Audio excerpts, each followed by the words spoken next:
What advice would you give to someone looking to quit porn?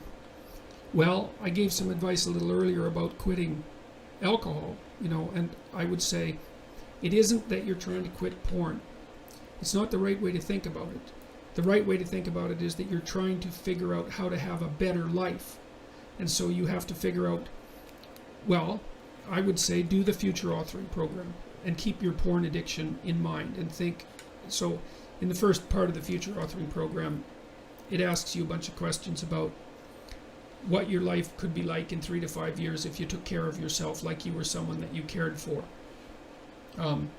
And then it asks you questions about your friends and your family and your career and your time outside of work and your health and the important dimensions of life. And it asks you to spend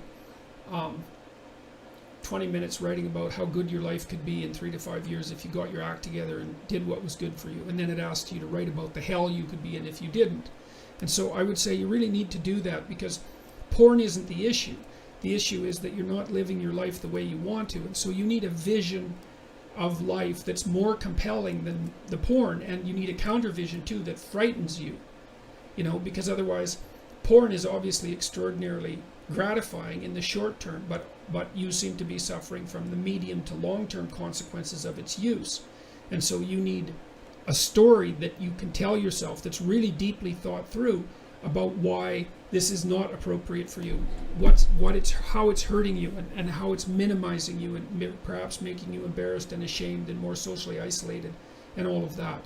So I would say think about it as cleaning up your psyche and your behavior rather than merely stopping porn. You also might want to write down, and you could do this in the negative vision part of the future authoring program. You got to write down everything bad that you think porn is doing to you, because obviously you have some suspicions that this is not good for you, right? That it's actually harming you in some important way. And so you need to be fully cognizant of what those ways are and then take them seriously and decide if that's the pathway through life on which you wish to travel. And then I would also say good luck to you. It's a very good idea to identify one of your weaknesses and work on it. You can strengthen yourself substantially by doing that.